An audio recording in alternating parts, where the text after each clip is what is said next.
রহমানির রহিম। আসসালামু আলাইকুম প্রিয় ছাত্রছাত্রীবৃন্দ, আশা করি তোমরা এই মহামারী করোনার মধ্যে ভালো আছো। আমরা আল্লাহর রহমতে তোমাদের দোয়ায় ইনশাল্লাহ ভালো আছি। ক্লাসের শুরুতেই তোমাদের সাথে একটু কথা বলতে যাচ্ছি। আমরা এ যাবৎ শুধু অনলাইন ক্লাস নিলাম, ইনশাল্লাহ আগামীকাল থেকে প্রতি সপ্তাহে আমরা নিয়মিত পরীক্ষার আয়োজন করতেছি। আগামীকালকে প্রশ্ন আপলোড করা হবে অনলাইনে। তোমরা যে লিঙ্কে ক্লাসগুলো দেখো ওই লিঙ্কেই প্রশ্নগুলো আপলোড করা হবে। তোমরা এই প্রশ্ন দেখে প্রশ্ন প্রয়োজনে মোবাইলে ডাউনলোড করে অথবা প্রিন্ট করে বের করে নিয়ে বাসায় পরীক্ষা দিবে। আর প্রশ্নের সমাধান আমরা নেক্সট রবিবার দিন অর্থাৎ 15 তারিখে সমাধানটা আবার অনলাইনে আমরা আপলোড করব। তোমাদের বাবা মা অর্থাৎ অভিভাবকগণ ওই প্রশ্নর অ্যান্সার দেখে বাচ্চাদের খাতাগুলো একটু আপনারা নিরীক্ষা করবেন, একটু দেখবেন যে বাচ্চা কতটুক প্রগ্রেস করতে পারলো। আর অনাবাসিক ছাত্রছাত্রী যারা আছো তারা অনলাইন থেকেও প্রশ্ন আপলোড করতে পারবে। ইচ্ছা করলে যারা টাঙ্গাইলের আশেপাশে আছো তারা অফিস থেকে এসে প্রশ্ন সংগ্রহ করতে পারবে, অফিসে প্রশ্ন থাকবে। আর অনাবাসিক ছাত্রছাত্রীরা পরীক্ষা দিয়ে খাতাটা অফিসে জমা দিয়ে দিবে। আমরা আবার সেগুলো খাতা দেখার পর তোমরা আবার খাতা নিয়ে যাবে। তো যাই হোক, কথাটা যেন মনে থাকে, তোমরা পরীক্ষার প্রস্তুতি নাও। আর ইংলিশের টপিক্সের মধ্যে আমরা দিয়ে দিচ্ছি হয়তো ট্রান্সফরমেশন অফ সেন্টেন্স, এই বিষয়টা ভালো করে পড়বে। তারপরে প্রিপোজিশন, অ্যাপ্রোপ্রিয়েট প্রিপোজিশন, এই চ্যাপ্টারটা ভালো করে দেখবে, একটু চেঞ্জ অফ ডিগ্রিটা দেখবে। তারপরে কিছু ট্রান্সলেশন, ছোটো ট্রান্সলেশন আছে, এইসব বিষয় একটু দেখবে। আর বিশেষ করে পার্টস অফ স্পিচটা কিন্তু বারবার আলোচনা করছি, আমি আলোচনা করছি, নাসির স্যার আলোচনা করছেন, বাতেন স্যার করছেন। তো এগুলোর উপরেই প্রশ্নটা থাকবে। তোমরা এইসব চ্যাপ্টারগুলো ভালো করে পড়ে পরীক্ষা দিবে। তো দেখো, গতকাল ক্লাসে যদিও এর আগে ভয়েস নিয়ে আলোচনা হয়েছে, তারপর আমি আবার আলোচনা করেছিলাম সাধারণ অ্যাসার্টিভ সেন্টেন্সের ভয়েস নিয়ে, এবং কিছু অংশ বাকি ছিল যেগুলো একটু দুর্ভেদ্য, একটু জটিল। যেমন কমপ্লেক্স সেন্টেন্সের কিভাবে ভয়েস চেঞ্জ করতে হয় সেটা একটু দেখে নাও। যেমন বাক্যটা এরকম আছে যে হি said that he had done the work. He had done the work. যখন এরকম কমপ্লেক্স সেন্টেন্সের ভয়েস করতে বলবে তখন তোমরা দুটি সেন্টেন্সই ভালো করে দেখবে যে আসলে সেন্টেন্সের দুই অংশ ভয়েস পরিবর্তন করার যোগ্য কিনা। এখানে আমরা দেখতে পাচ্ছি হি সেইড একটি অংশ, আবার that he had done the work এটি একটি অংশ। আমরা এটা দুইভাবে প্যাসিভ করতে পারবো। তুমি হি সেইড এটা একটি বাক্য ধরো, যদি এখানে অবজেক্ট না থাকে মনে মনে ইটকে অবজেক্ট তুমি ধরে নিতে পারো যে ইট পাস্ট ইনডিফিনিট আছে, তাহলে ইট ওয়াজ সেইড। আমি এখানে কিন্তু বাই হিম লিখতে পারতাম যে ইট ওয়াজ সেইড বাই হিম, কিন্তু দ্বিতীয় বাক্যের সাবজেক্ট আবার হি আছে, পরে আমাকে আবার বাই হিম লিখতে হবে। তো একই বাক্যে দুইবার বাই হিম ব্যবহার করা যাবে না। তো ইট ওয়াজ সেইড লেখার পরে এই কনজাংশন লিখবে that, it was said that. এখন আবার পরের টুকুর আলাদা ভয়েস চেঞ্জ করো। দ্য ওয়ার্ক, দেখো পাস্ট পারফেক্ট টেন্সে আছে, তাহলে দ্য ওয়ার্ক হ্যাড। আর আমরা জানি সকল পারফেক্ট টেন্সে টু বি ভার্ব কি বসে? বিন বসে। The work had bin, V3 হলো ডান। একবারে আমি বাক্যের শেষে রাখলাম বাই হিম। তবে হ্যাঁ, যদি দুই অংশে আলাদা সাবজেক্ট থাকে, এখানে আলাদা সাবজেক্ট, এখানে যদি আলাদা সাবজেক্ট থাকে, সেই ক্ষেত্রে দুইবারে তুমি বাই প্রিপোজিশন যোগ্য অবজেক্টটা ব্যবহার করতে পারবে। আর যদি একবার একই সাবজেক্ট দুই জায়গায় থাকে সেই ক্ষেত্রে বাক্যের শেষে একবার অবজেক্টটা লিখবে। এটা কিন্তু আরেকভাবে করা যায়, আমি অর দিয়ে এটা লিখে দিচ্ছি। দেখো তুমি অর দিয়া দেখো এটা আবার করতেছি আমি, এটুকে সাবজেক্ট, এটা সাবজেক্ট ভার্ব, আর পুরাটাকে আমি অবজেক্ট হিসেবে ধরতে পারি। তে পুরাটাকে যদি অবজেক্ট হিসেবে ধরি তাহলে প্রথমে লিখতে হবে যে দ্যাট। এখন অবজেক্টের ভিতরেও একটি সেন্টেন্স আছে, ওইটুক আলাদা করতে হবে। তাহলে that the work, that the work had been done, এটাকে আমি একটা ক্লজ ধরছি, এটা পুরাটাই অবজেক্ট হিসাবে নিলাম যে that the work had been done. তাহলে এটাকে আমি পাস্ট ইনডিফিনিট ধরবো, was said by here objective form him. এরকমভাবে কমপ্লেক্স সেন্টেন্স যদি থাকে ভয়েস চেঞ্জ করা যাবে। তোমাদের দুইটা নিয়মের মধ্যে যেটা ভালো লাগে, যেটা সহজ মনে হয়, তোমরা সেইভাবে ভয়েস চেঞ্জ করবে। আবার কিছু কিছু সেন্টেন্স আছে যেগুলো তোমার দুই অংশের ভয়েস হবে না। যেমন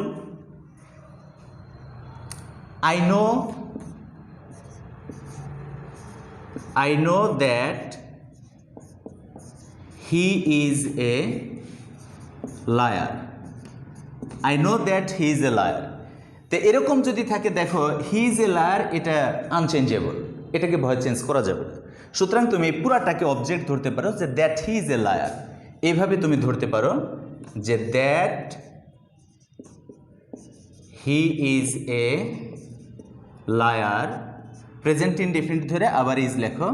ইজ নো এর পাস্ট পার্টিসিপল ফর্ম কি? নন। টু আইয়ের অবজেক্টিভ ফর্ম মি।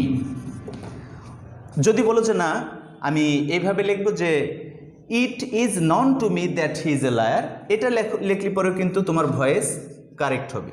তুমি এখানে মনে মনে ইটকে অবজেক্ট ধরে নিয়ে যদি করো যে it is known to me, it is known to me that he is a liar. তুমি দুইভাবেই ভয়েস চেঞ্জ করতে পারবে। তো এই অ্যাসার্টিভ সেন্টেন্সের এইসব ভয়েসগুলো তোমরা একটু খেয়াল করো। এখন আমি আলোচনা করব মূলত ইন্টারগেটিভ সেন্টেন্সের ভয়েস চেঞ্জটা কীভাবে করতে হয় সেটা ভালো করো। আজকে ইন্টারগেটিভ আলোচনা করব, পরের ক্লাসে আমরা ইম্পারেটিভ সেন্টেন্সের ভয়েস চেঞ্জ নিয়ে আলোচনা করব। তো ইন্টারগেটিভ সেন্টেন্স যদি অপারেটর বা অক্সিলারি ভার্ব বা হেল্পিং ভার্ব দিয়ে শুরু হয়, যেমন অ্যাক্টিভে এরকম দেওয়া আছে, অ্যাক্টিভে লেখা আছে যে does he write a letter, does he write a letter, question marks. তো এই ক্ষেত্রে দেখো বাক্যের শুরুতে ডু ডাজ দেওয়া আছে। যদি ডু অথবা ডাজ থাকে তাহলে মনে করবা সেটা প্রেজেন্ট ইনডেফিনিট টেন্স, আর যদি ডিড দিয়ে শুরু হয় তাহলে মনে করবা পাস্ট ইনডেফিনিট টেন্স। আমরা ভয়েসের যে প্রধান 4টা রুলস লেখাইছি, সেখানে দ্বিতীয় রুলসে লেখাইছি যে প্রদত্ত সেন্টেন্সটি যদি প্রেজেন্ট ইনডেফিনিট টেন্সে থাকে তাহলে অ্যামিজার ব্যবহার করতে হবে, আর যদি পাস্ট ইনডেফিনিট টেন্সে থাকে তাহলে ওয়াজ ওয়ার ব্যবহার করতে হবে। তো ডু ডাজ মানেই তো তোমার কি, সেটা প্রেজেন্ট ইনডেফিনিট টেন্স। তো আমি যখন এটাকে প্যাসিভ করব, তোমার 1 নম্বর নিয়ম হলো কি যে অ্যাক্টিভ ভয়েসের অবজেক্টকে প্যাসিভের সাবজেক্ট করবা, সে ঠিক আছে, এ লেটার আগে চলে আসবে। তোমাকে এখানে খেয়াল করতে হবে সেন্টেন্সটি কিন্তু ইন্টারোগেটিভ, আর ইন্টারগেটিভ সেন্টেন্সে সাবজেক্টের আগে অক্সিলারি ভার্ব ব্যবহার করতে হয়। যে ইজটা আমি পরে লিখতাম, যেহেতু সেন্টেন্সটা ইন্টারগেটিভ এই জন্য ইজ আমি আগে লিখব, ইজ এ লেটার। এবার V3 প্যাসিভ ভয়েস বলতেই মূল ভার্বের past participle form, is a letter written by here objective case him, প্রশ্নবোধক চিহ্ন। এখানে কিন্তু এই ডুডাসটা বাদ যাবে, ডুডাস আর থাকবে না। যেমন ডিড দিয়ে একটা করো, এরকম থাকলো যে did he do the work, did he do the work, প্রশ্নবোধক চিহ্ন।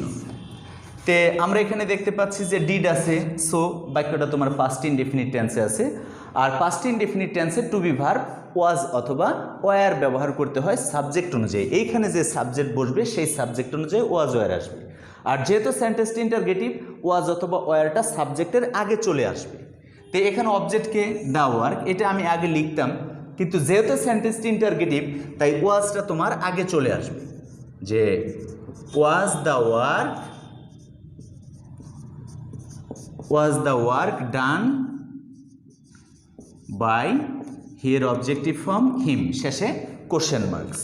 আচ্ছা, আবার কিছু কিছু ক্ষেত্রে দেখো ওই যে অতিরিক্ত যে বিভার্বটা আসে, সেই অতিরিক্ত বিভার্বটা তোমার কোথায় বসবে?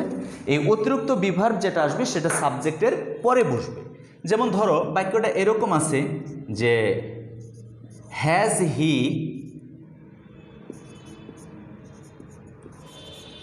হি রিটেন দ্য লেটার, সে কি চিঠিটা লিখেছে? Has he written the letter. তো অবজেক্টকে দ্য লেটার, এটাকে তুমি সাবজেক্ট করবা, কিন্তু তার আগে তোমাকে এই হ্যাজ এটা আগে বসাইতে হবে। এটা কিন্তু প্রেজেন্ট পারফেক্ট টেন্সে আছে। তো আমি আগে লিখব হ্যাজ দ্য লেটার। এইটুক লেখার পর তুমি খেয়াল করো, আমরা জানি যে সকল পারফেক্ট টেন্সে কী বসে? অতিরিক্ত টু বি ভার্ব বিন ব্যবহৃত হয়। সকল পারফেক্ট টেন্সে বসে বিন, সেই বিনটা এই সাবজেক্টের পরে চলে আসবে। তাহলে has the letter been written by here objective form him, আর শেষ চিহ্ন প্রশ্নবোধক কোশ্চেন মার্কস। এই হলো ইন্টারগেটিভ সেন্টেন্স। এখন একটু ডিফিকাল্টি আছে তোমার হু এবং হুমের মধ্যে। একটা জিনিস তোমরা ভালো করে খেয়াল করো, যেমন হি এটা সাবজেক্টিভ ফর্ম, এটার অবজেক্টিভ ফর্ম কি? হিম, এটা হলো অবজেক্টিভ ফর্ম। ঠিক একইভাবে হু এটা হলো সাবজেক্টিভ ফর্ম, আর এটার অবজেক্টিভ ফর্ম হইল হুম। আমরা অবজেক্টের পূর্বে প্রিপোজিশন বসাই প্যাসিভ করার সময়। ঠিক তুমি যখন প্যাসিভ ভয়েস করবে এই হুম এর পূর্বে প্রিপোজিশন বসাইতে হবে। আবার এটা মুখস্থ করো না যে হু থাকলেই বাই হুম হবে, তা কিন্তু হবে না। ওই যে ভার্বের একটা লিস্ট নিয়ে আমি আলোচনা করেছিলাম যে কোন ভার্ব থাকলে কোন প্রিপোজিশন বসাইতে হয়, সেই ভার্ব অনুযায়ী কিন্তু হুমের পূর্বে প্রিপোজিশন বসাইতে হবে। তাহলে তোমাকে খেয়াল করতে হবে হু থাকলে হুম লিখবা, আর যদি হুম থাকে তাহলে হু লিখতে হবে। এই দুটি ছাড়া অন্য যত কোশ্চেন ওয়ার্ড আছে এগুলোর কোনো চেঞ্জ হবে না। অন্য সমস্ত কোশ্চেন ওয়ার্ডগুলো যেভাবে আছে প্যাসিভও সেগুলো বাক্যের শুরুতেই থাকবে। তাহলে এটা খুব ভালো করে তোমরা একটু খেয়াল করো। যেমন আমি একটি বাক্য লিখলাম যে হু অ্যাক্টিভে আছে, এরকম লিখেছি যে হু মেক্স আ নয়েজ, প্রশ্নবোধক চিহ্ন। শোনো, এখানে হুটা হইল তোমার সাবজেক্ট, মেক্স হইল ভার্ব, আর নয়েজ হইল অবজেক্ট। এক নম্বর নিয়ম কি? আমরা জানি যে অ্যাক্টিভ ভয়েসের যেটা অবজেক্ট আছে সেটাকে প্যাসিভের সাবজেক্ট করতে হয়। সেই অনুযায়ী আমাকে বাক্যের শুরুতে লিখতে হবে এ নয়েজ। কিন্তু এখানে দেখো হু মেক্স এ নয়েজ, এটা কোন টেন্সে আছে? যেহেতু সাবজেক্ট থার্ড পারসন ভার্বের সাথে এসবিএস আছে, শুধুমাত্র প্রেজেন্ট ইনডেফিনিট টেন্সে সাবজেক্ট থার্ড পারসন হলে ভার্বের সাথে এস বাই এস বসে। তাছাড়া সমস্ত ইংরেজি গ্রামারের আর কোথাও কখনোই ভার্বের সাথে এসবিএস বসে না। তাহলে মনে রাখতে হবে যে শুধু প্রেজেন্ট ইনডেফিনিট টেন্সে সাবজেক্ট থার্ড পারসন সিঙ্গুলার হলে ভার্বের সাথে এস বাই এস হবে। তাই আমরা কি করব? এ নয়েজকে সাবজেক্ট করব। আর এটা প্রেজেন্ট ইনডেফিনিট টেন্সে আছে, আমরা প্যাসিভ করার সময় প্রেজেন্ট ইনডেফিনিট টেন্সে টু বি ভার্বে অ্যামিজার বসাইতে হয়। যেহেতু সেন্টেন্সটি ইন্টারগেটিভ তাহলে ইজটা আগে চলে আসবে। আচ্ছা, তো এখানে একটা জিনিস চিন্তা করো, এই হু হইল এই বাক্যের সাবজেক্ট হইল হু, এটার অবজেক্টিভ ফর্ম আমাকে লাস্টে লিখতে হবে বাই হুম। কিন্তু তোমাকে সবচেয়ে বেশি গুরুত্ব দিয়ে যে বিষয়টা খেয়াল করতে হবে যে এই কোশ্চেন ওয়ার্ডগুলো কখনো বাক্যের শেষে বসে না। আমি যে বাক্যের শেষে বাই হুম লিখতাম ওইটাই আমাকে বাক্যের শুরুতে এটা অবজেক্ট করে নিতে হবে। এই সাবজেক্টের অবজেক্টিভ ফর্মটা আগে লিখে নিতে হবে। যেমন বাই হুম, তারপরে লিখতে হবে is, by whom is a noise, এটা হলো সাবজেক্ট। By whom is a noise made, মেকের পাস্ট পার্টিসিপল ফর্ম মেড। আশা করি বুঝতে পারছো। আমি এই বিষয়টা আরেকটু বিশ্লেষণ করে তোমাকে বুঝিয়ে দিচ্ছি, খুব ভালো করে একটু খেয়াল করো, এটা একটু জটিল। যেমন তুমি দেখো আমি যে বাক্যটা লিখবো এটা ইনকারেক্ট।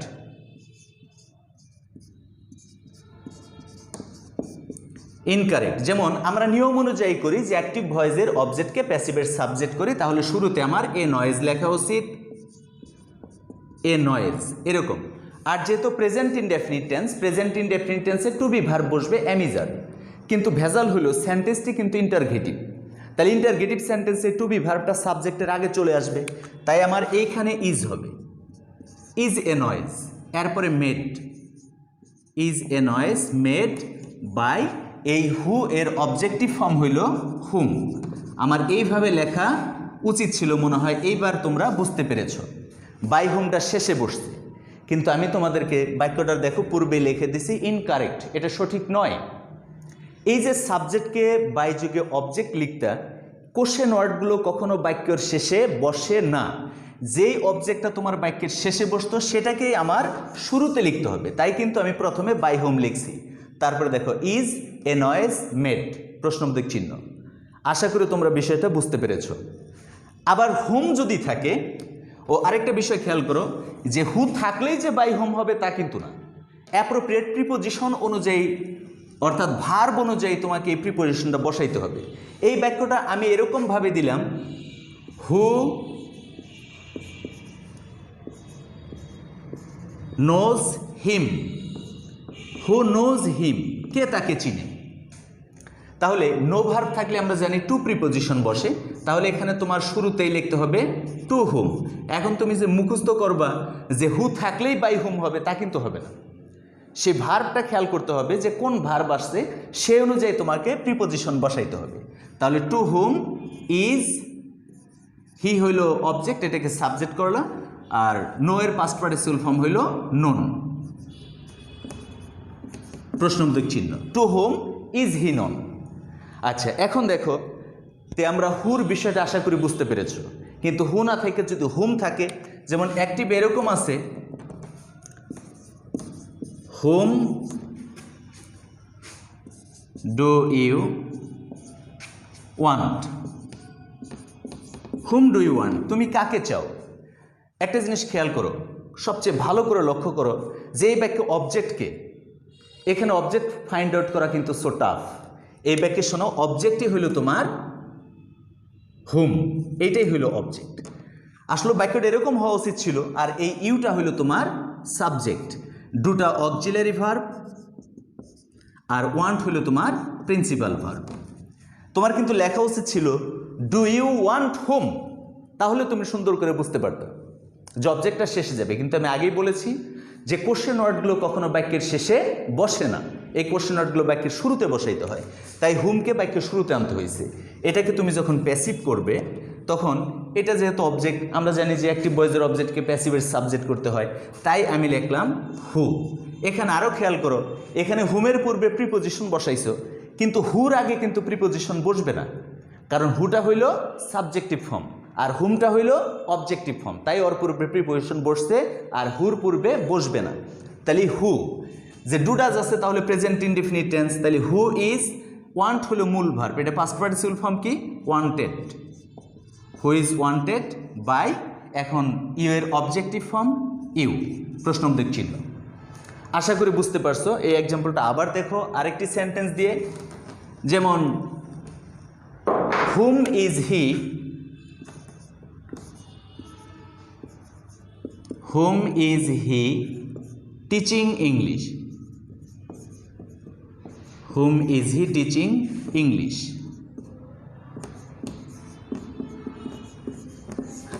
আচ্ছা, তাহলে আমরা এই হুমকে কি করব, হুমকে বানাবো হু।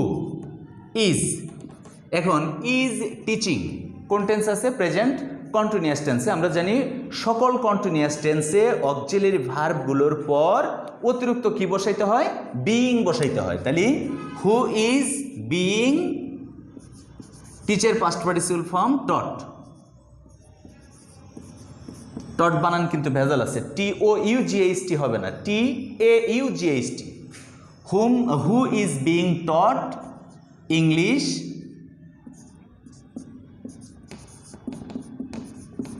বাই, হিয়ার্স, এই হিটা হইল এখানে সাবজেক্ট, এটার অবজেক্টিভ ফর্ম হইল হিম, প্রশ্নবোধক চিহ্ন।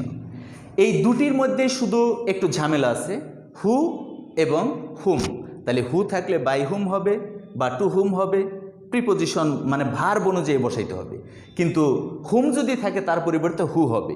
এই দুটি ছাড়া অন্য কোনো কোশ্চেন ওয়ার্ড থাকলে সেগুলোর কোনো পরিবর্তন হবে না। যেমন ধরো তোমার এরকম লেখা আছে যে when does he do the work, when does he do the work.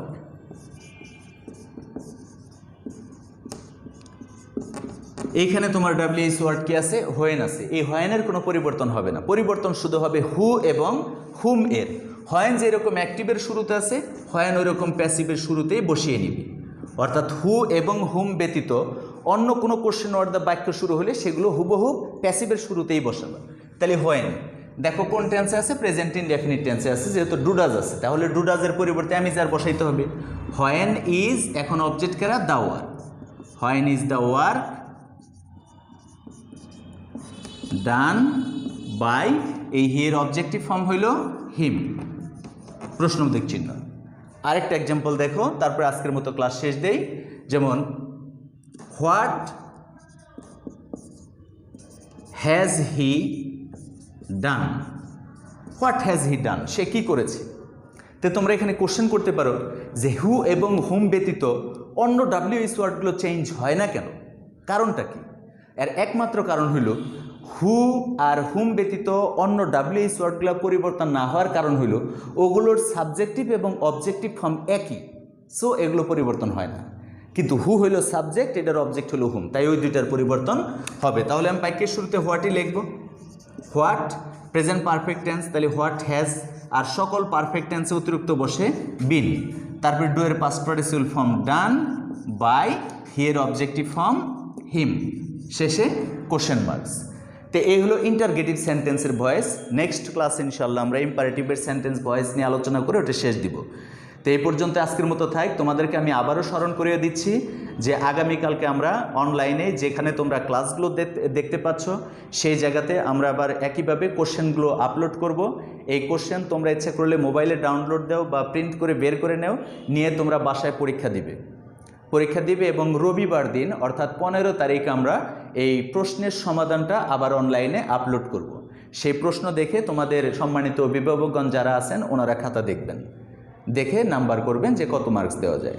আর অনাবাসিক স্টুডেন্ট যারা আছো, লোকাল বা টাঙ্গাইলের আশেপাশে যারা আছো, আমাদের আশেপাশে যারা আছো, তারা অফিস থেকে কালকে কোশ্চেন সংগ্রহ করে বাসায় পরীক্ষা দিবে, আবার এসে ওই খাতাটা অফিসে জমা দিয়ে যাবে। আমরা খাতাগুলো দেখে আবার তোমাদেরকে দিয়ে দিব। তো সবাই ভালো থাকো, আল্লাহ হাফেজ, আসসালামু আলাইকুম।